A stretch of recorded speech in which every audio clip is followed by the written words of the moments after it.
בואו נערוז לבית שלי. היא פנינה ממני. והיא אמרה לי ככה כאילו, ולהוציא. והיא אמרה לי שהיא רוצה שנפתח, כי היא רוצה לראות מה יש בפנים. קודם כל אמרתי לה לא, והיא אמרה לי שהיא רוצה ממש, ואם לא היא תהיה ביפיף שלי, אז אמרתי לה סבבה. והיא הזמינה ממני משהו. היא הזמינה ממני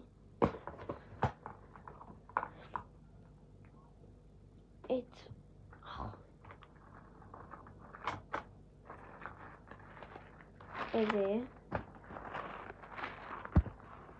הזמינה ממני את האוריאו.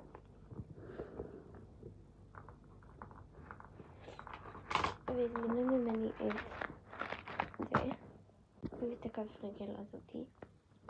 וכמובן אני הולכת לקנות עוד מלאי. אז חכו דקה, אני הולך עכשיו לסופר לקנות עוד מלאי בליוש. תקשיבו, אני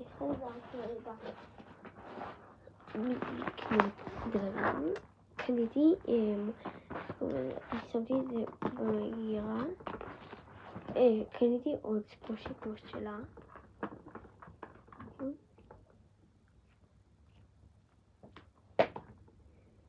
ולא מצאתי אורל, אז אני אקנה חדש מחר.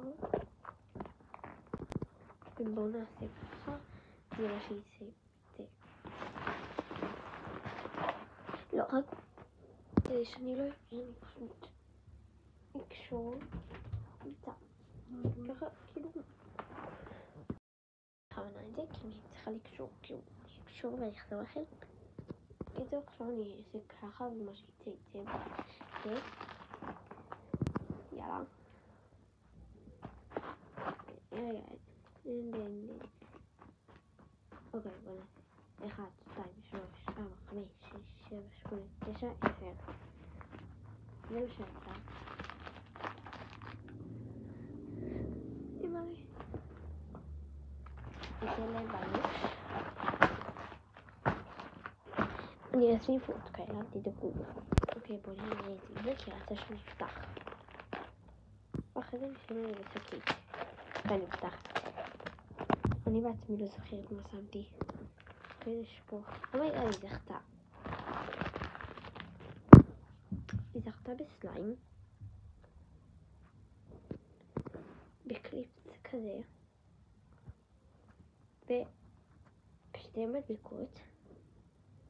בואו לחלק הבא. כשנראו איזה סליים.